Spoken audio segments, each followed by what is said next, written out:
La douleur, la souffrance et même la mort. Certaines tendances de beauté ont un prix horrifiant. Au cours de l'histoire, la quête de la perfection a poussé les gens à des extrêmes choquants, même au détriment de leur santé et de leur vie. Des cosmétiques toxiques aux modifications corporelles douloureuses, certaines tendances étaient aussi mortelles qu'elles étaient à la mode. Jusqu'où iriez-vous pour la beauté? Risqueriez-vous la douleur, la déformation ou même la mort juste pour correspondre aux normes de la société? Rejoignez-nous dans cet épisode spécial alors que nous révélons les 8 tendances de beauté les plus mortelles de l'histoire. Numéro 8. Le bandage des pieds. Le bandage des pieds était une pratique douloureuse dans la Chine ancienne où les pieds des jeunes filles étaient brisés et étroitement enveloppés pour les rendre plus petits. Ce processus qui a duré des siècles était non seulement excruciant, mais laissait également de nombreuses femmes avec des handicaps permanents, rendant la marche difficile. La pratique qui créait des pieds de lotus était la plus courante entre le 10e et le 19e siècle. Des filles aussi jeunes que 4 ou 6 ans subissaient cette procédure parce que leurs os étaient encore souples et plus faciles à remodeler.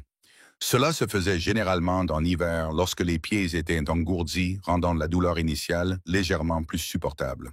Pour commencer, les pieds de la fille étaient trempés dans de l'eau chaude, des herbes ou même du sang animal. Ensuite, tous ses orteils, sauf le gros orteil, étaient brisés et étroitement enveloppés sous la plante de son pied, forçant celui-ci à prendre une forme semblable à un sabot. Tous les quelques jours, les pieds étaient déballés, nettoyés, puis réemballés encore plus serrés. La douleur ne s'arrêtait jamais, et plus le processus durait, plus le pied rétrécissait. La façon dont les pieds étaient bandés variait selon la région. Dans le Sichuan, les gens pratiquaient le pied de concombre, qui créait une forme longue et mince sans plier le talon ou la cheville.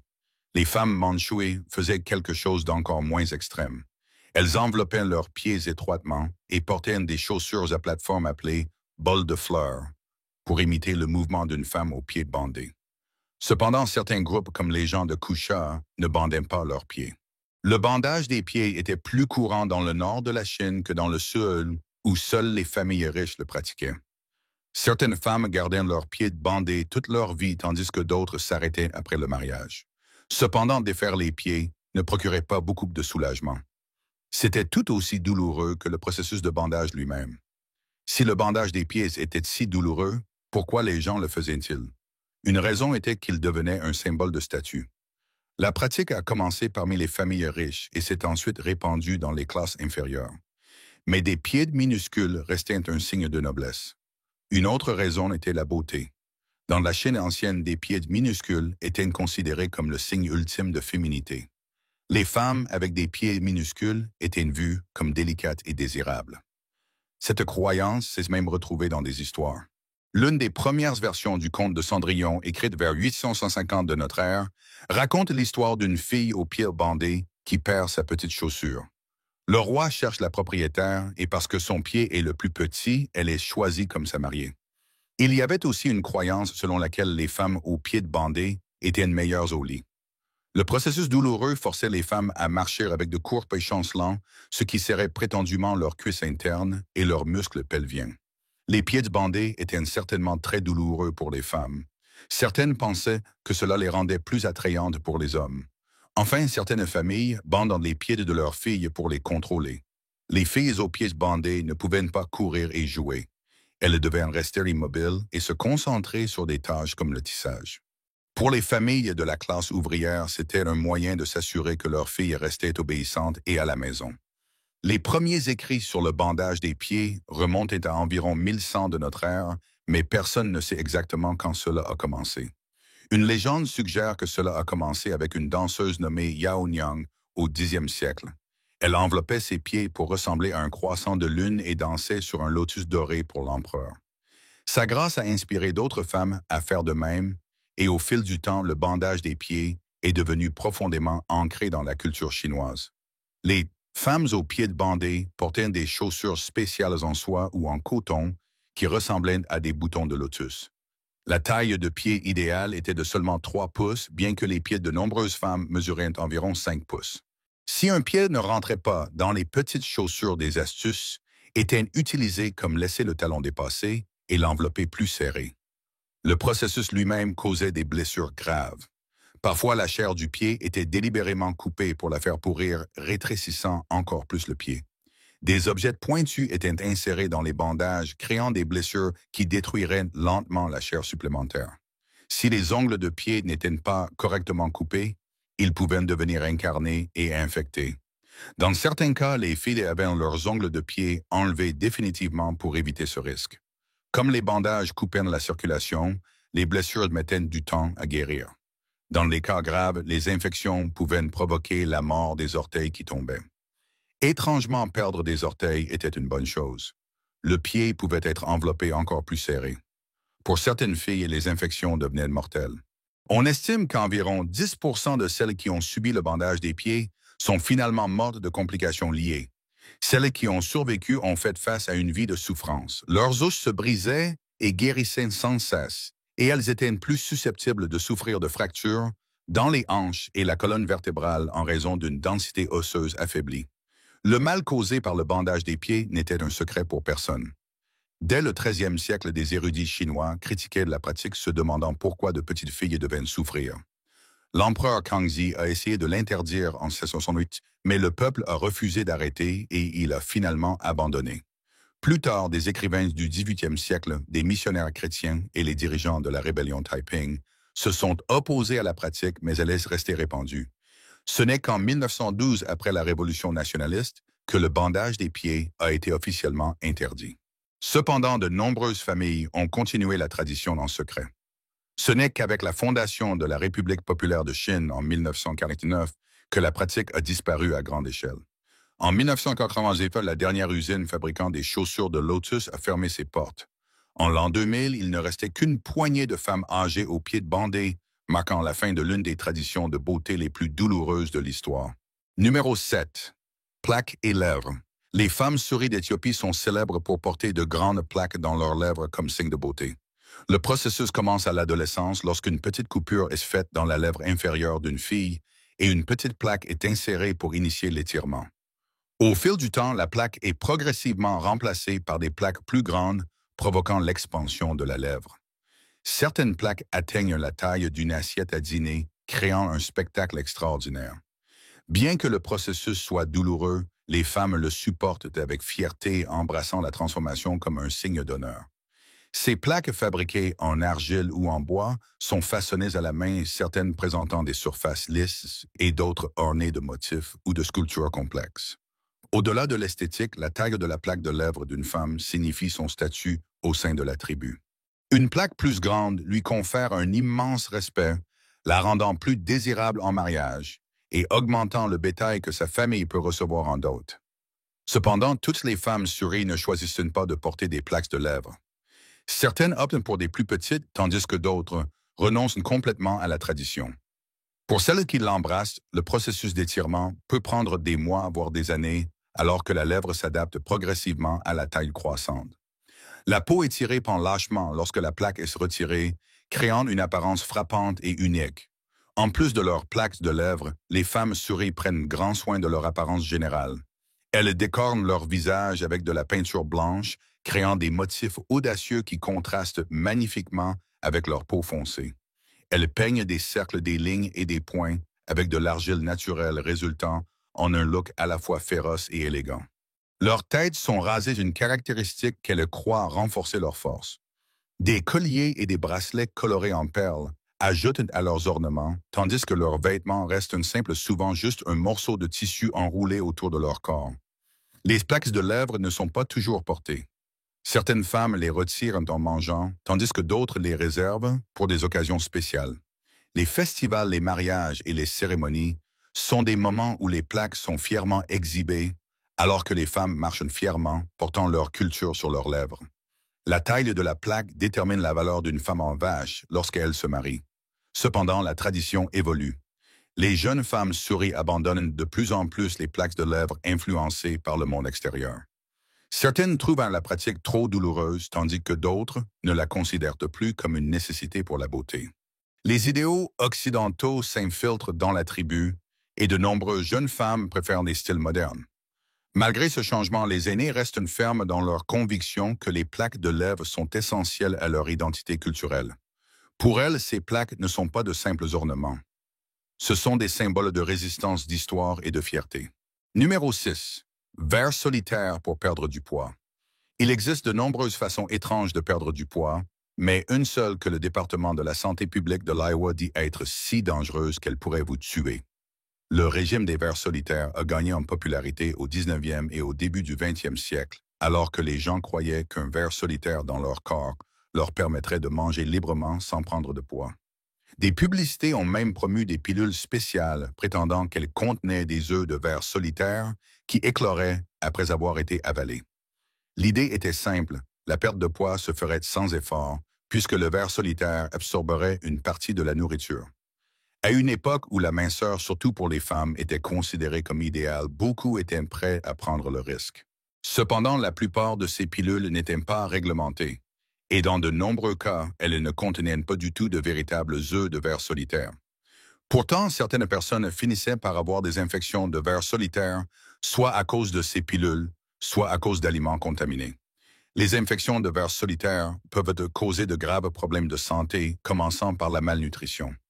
Le parasite se nourrit de nutriments essentiels comme les vitamines et les minéraux, entraînant faiblesse, perte de cheveux, ongles cassants et mauvaise santé au fil du temps.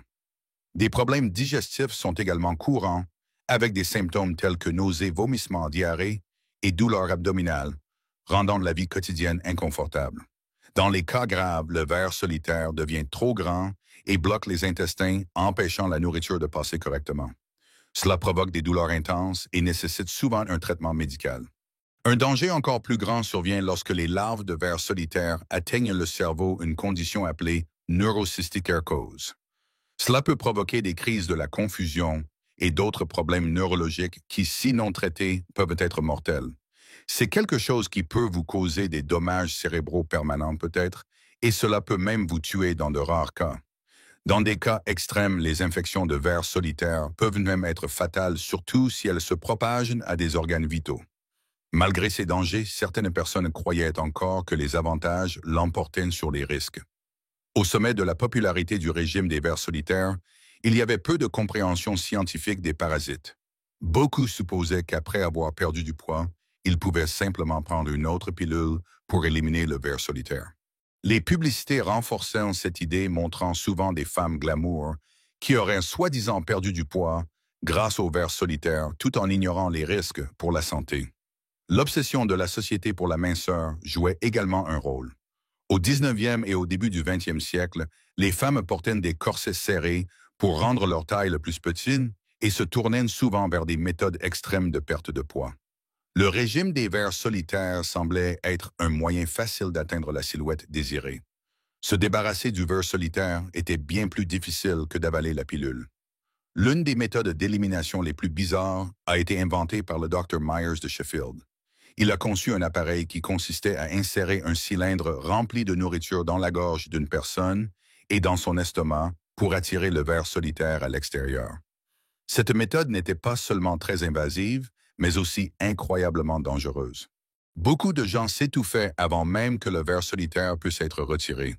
Vous pouvez avoir de petites vers dans votre cerveau et vos muscles. Au fur et à mesure que les connaissances médicales s'amélioraient, les médecins ont commencé à avertir des dangers des infections de vers solitaire. Des études ont prouvé à quel point elles pouvaient être nocives, et les gouvernements ont finalement interdit la vente de pilules de vers solitaire. Au milieu du 20e siècle, le régime avait principalement disparu. Cependant, de temps à autre, des cas de personnes s'infectant intentionnellement avec des vers solitaires dans l'espoir de perdre du poids refaisaient surface. Même aujourd'hui, malgré les risques bien documentés, certaines personnes tentent encore cette méthode dangereuse. Numéro 5. La tendance du long cou. L'étirement du cou est une tradition de beauté unique pratiquée en Asie du Sud-Est depuis des siècles remontant au 11e siècle.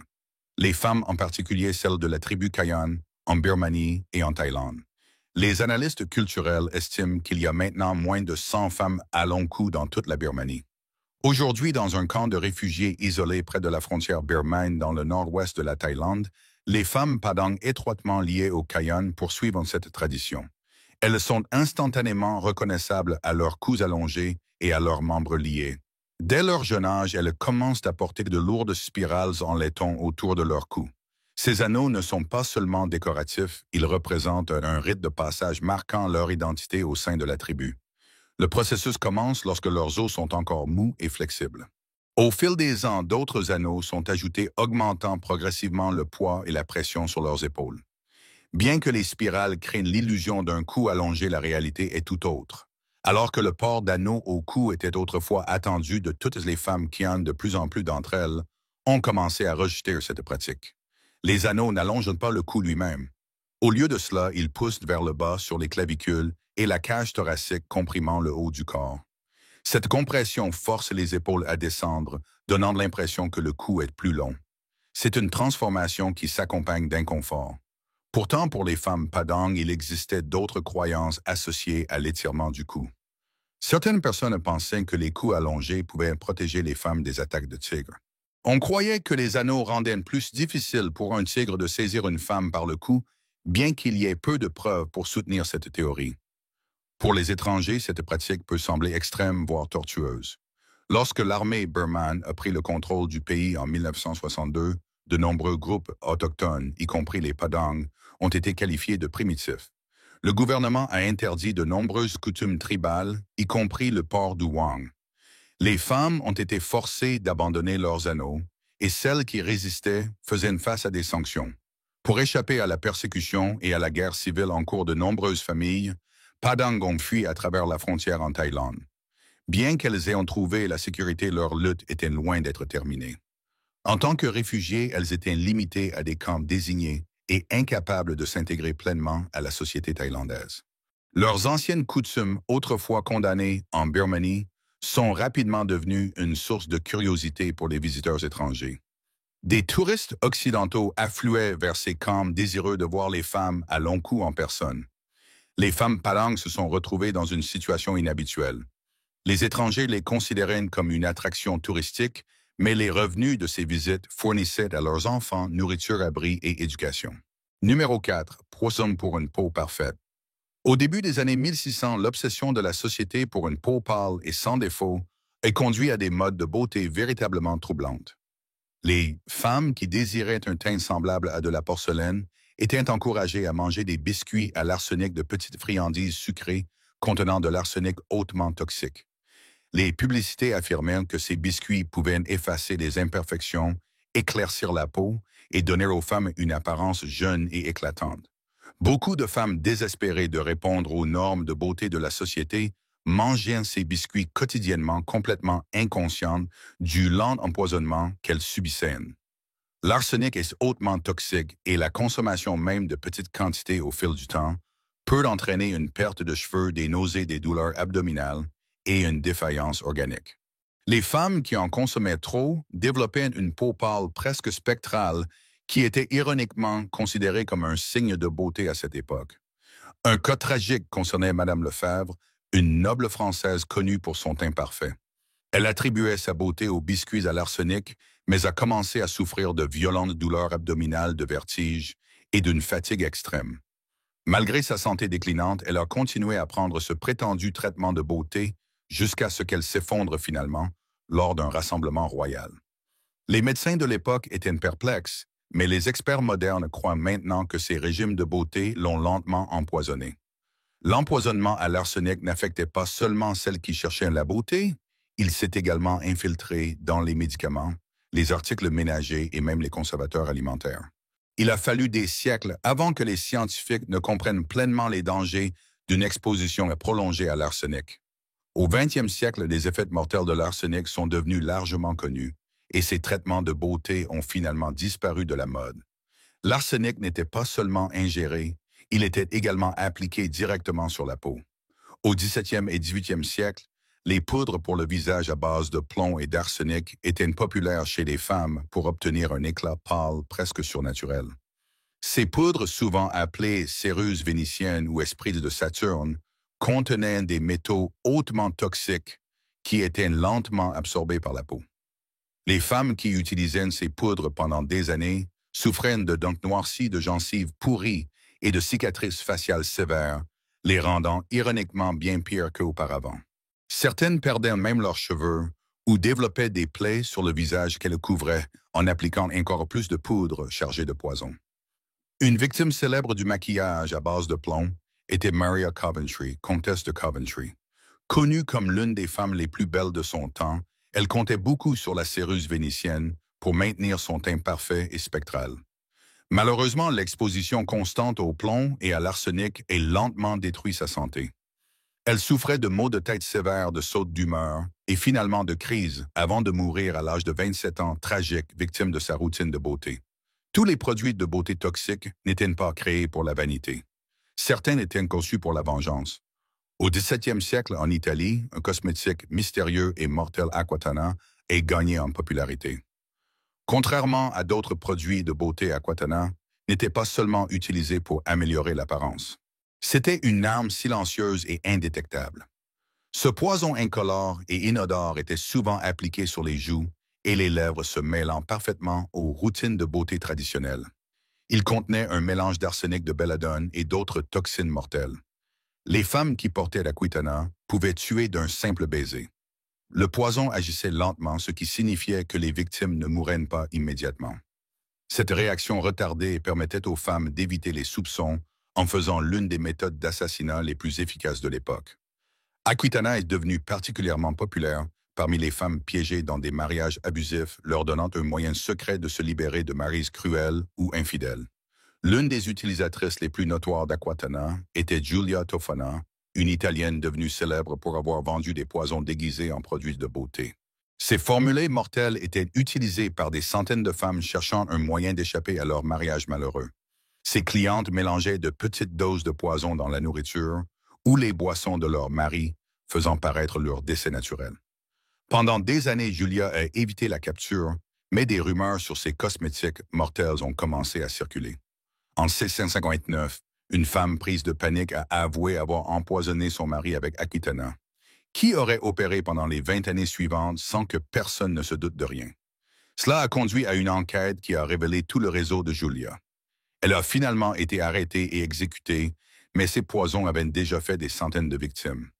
Une autre tendance de beauté horrifiante impliquait la belladone, également connue sous le nom de belladone mortelle.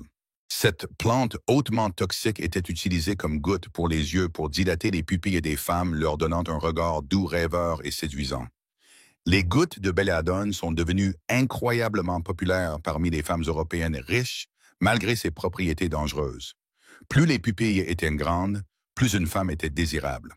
Cependant, une utilisation répétée de la belladone pouvait provoquer une vision floue des maux de tête et même une cécité permanente. Une victime bien connue de l'empoisonnement à la belladone était Isabelle de Naples, une noble célèbre pour son regard enchanteur. Elle utilisait régulièrement des gouttes de belladone, croyant qu'elle les rendait en ses yeux plus beaux. Au fil du temps, elle a développé de graves problèmes de vision et a finalement perdu complètement la vue. Même après être devenue aveugle, elle continuait à utiliser le poison par habitude inconsciente de l'étendue des dégâts. Au 19e et 20e siècle, la communauté médicale a commencé à comprendre les dangers de ces pratiques de beauté toxiques. Les avancées scientifiques et la recherche médicale ont exposé la vérité derrière les biscuits à l'arsenic, les poudres à base de plomb et les cosmétiques mortels. À mesure que de plus en plus de cas de décès et de maladies liées au poison ont fait surface, les gouvernements ont commencé à interdire l'utilisation de substances toxiques dans les produits de beauté. En 1906, les Pure Food and Drug Act a été adopté aux États-Unis, marquant l'un des premiers pas vers la sécurité des consommateurs dans les cosmétiques. Au milieu du 20e siècle, des lois ont été promulguées pour réglementer les produits de beauté garantissant qu'ils étaient sûrs pour une utilisation humaine.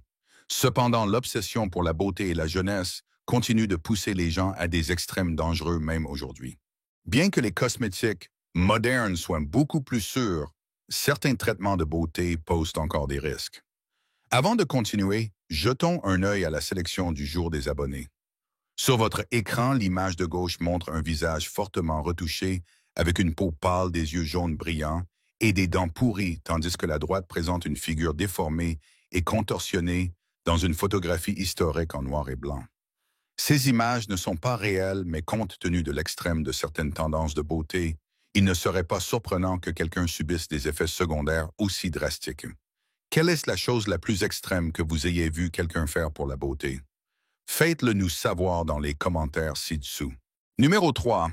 Crâne long, les Mangbetu, peuple de la République démocratique du Congo, étaient connus pour leur crâne allongé distinctif, une pratique appelée l'ipombo. Cette tradition, considérée comme un signe de beauté et d'intelligence, était principalement pratiquée sur des nourrissons dont les crânes étaient encore mous et pouvaient être modelés sans danger. Les mères enveloppaient la tête de leur bébé avec des tissus ou des planches en bois pour créer la forme désirée. Ce processus commençait quelques semaines après la naissance et se poursuivait pendant des mois, voire des années. La pression constante faisait croître le crâne vers le haut au lieu d'être rond, formant une tête haute et étroite très prisée dans la société Mangbetu. Les femmes en particulier étaient admirées pour leur crâne allongé.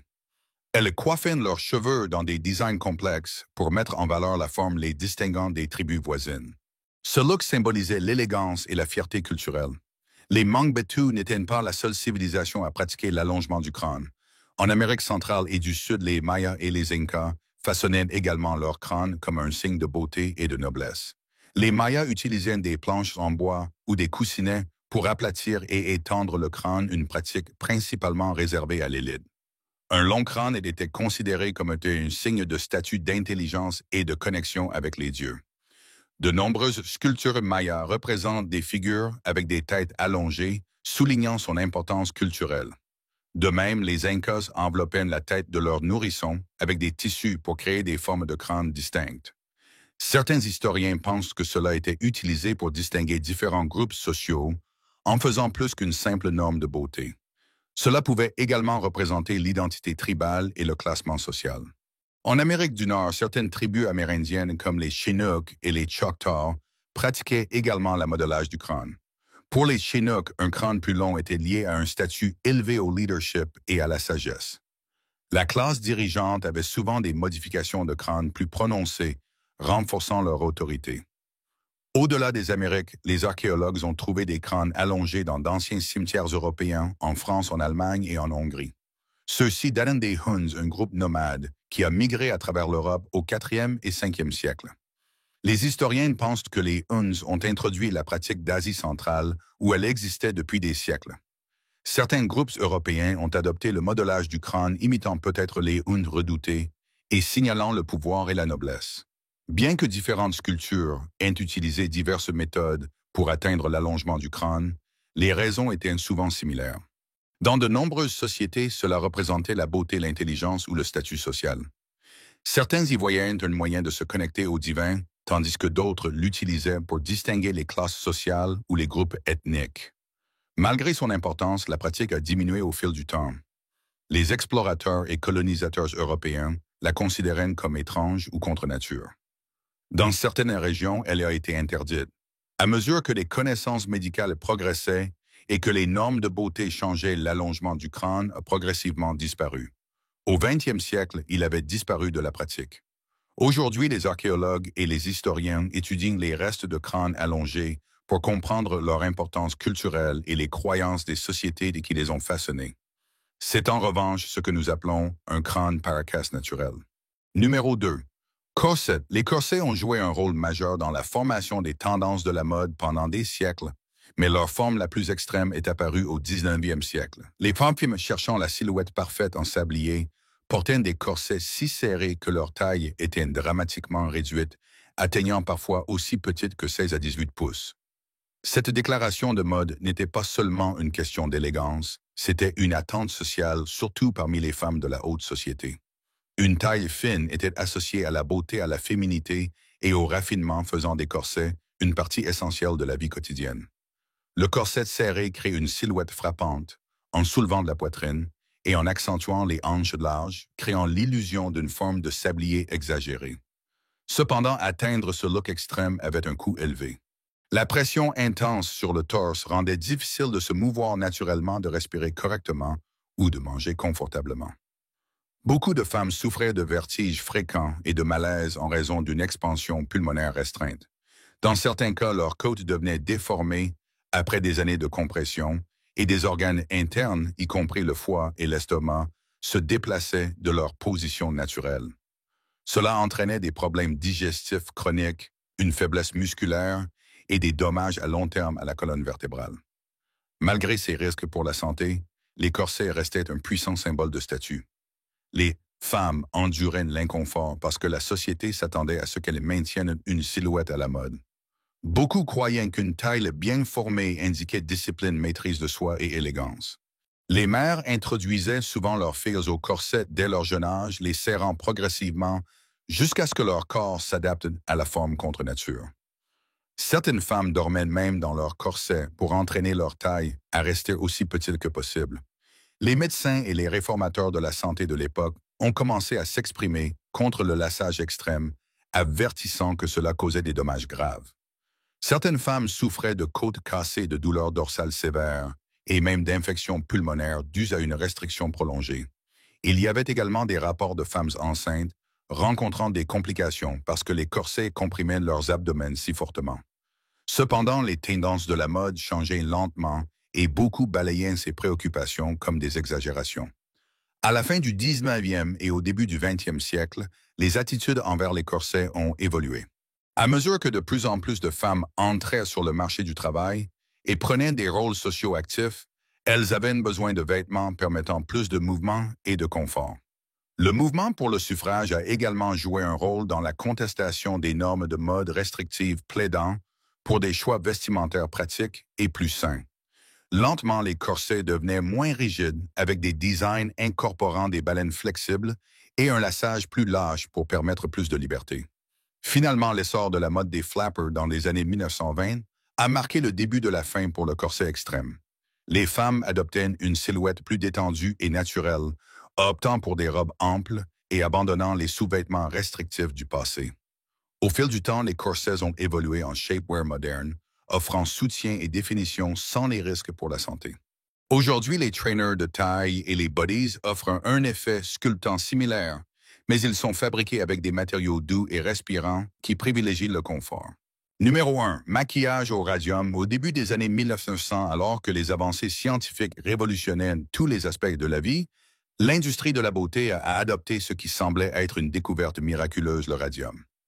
Cet élément lumineux, découvert récemment par Marie et Pierre Curie en 1898, est rapidement devenu le centre de fascination.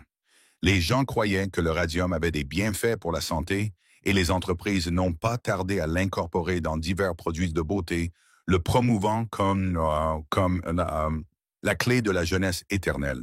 Les maquillages crème pour le visage et poudres infusées au radium étaient commercialisés comme des solutions révolutionnaires pour la peau vieillissante. Pensez à la quantité de poussière et de saleté qui se dépose sur votre peau, et le maquillage s'accroche également à votre peau et obstrue les pores.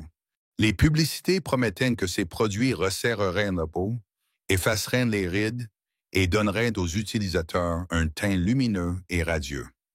L'idée d'un produit de beauté capable de faire briller la peau captivait les femmes désireuses de maintenir une apparence jeune. Sans connaître les dangers, elles appliquaient avec enthousiasme ces poudres et crèmes radioactives sur leur visage, chaque jour croyant avoir découvert le secret ultime des soins de la peau. L'attrait du radium s'étendait au-delà du maquillage. Les marques de beauté ont introduit des savons lotions et même dentifrices infusés au radium, affirmant qu'ils pouvaient rajeunir la peau, éclaircir les dents et améliorer la santé globale. Certains salons haut de gamme proposaient même des traitements spa au radium, où les femmes se baignaient dans de l'eau enrichie en radium, convaincues que la radiation dynamiserait leur corps et rafraîchirait leur peau. Ce même type de saleté était juste suffisamment radioactif pour être enregistré sur un compteur Geiger. À l'époque, les gens comprenaient peu les dangers de la radiation. Le radium était souvent décrit comme un élément miracle et les scientifiques apprenaient encore ses effets. Beaucoup croyaient qu'il pouvait guérir des maladies, augmenter la vitalité et améliorer la circulation. Les médecins prescrivaient même de l'eau au radium comme tonique de santé, exhortant les gens à en boire quotidiennement pour la force et la vitalité. L'effet lumineux du radium ajoutait à son attrait. S'il faisait briller les choses, il devait sûrement être bénéfique, ou du moins, c'est ce que les gens pensaient. Cependant, au fil des ans, les effets horrifiants d'une exposition prolongée au radium ont commencé à émerger. Les femmes qui utilisaient des produits de beauté au radium ont commencé à souffrir de maux mystérieux de brûlures cutanées de plaies qui ne guérissaient pas et dans les cas les plus graves de détérioration de la mâchoire, d'insuffisance organique et de cancer agressif. L'un des cas les plus infâmes d'empoisonnement au radium impliquait les Radium Girls, des ouvrières d'usine qui peignaient des cadrans de montres avec de la peinture à base de radium. Ces femmes étaient encouragées à lécher les pointes de leurs pinceaux pour créer des lignes plus fines, ingérant sans le savoir des quantités mortelles de radiation. Au fil du temps, leurs os devenaient fragiles, leurs dents tombaient et beaucoup développaient des maladies fatales. À mesure que ces cas tragiques attiraient l'attention du public, les scientifiques ont commencé à enquêter sur les effets réels de l'exposition au radium. Des études médicales ont confirmé que la radiation pouvait causer de graves dommages au niveau cellulaire, entraînant destruction des tissus, anémie et même cancer mortel. Dans les années 1930, le public ne pouvait plus ignorer les dangers du radium. Les gouvernements sont intervenus interdisant les cosmétiques à base de radium et d'autres produits de consommation. Les entreprises de beauté qui avaient autrefois promu le radium comme un ingrédient miracle ont rapidement retiré leurs produits, se rebrandissant pour éviter le scandale. Merci d'avoir regardé. À bientôt dans notre prochaine vidéo.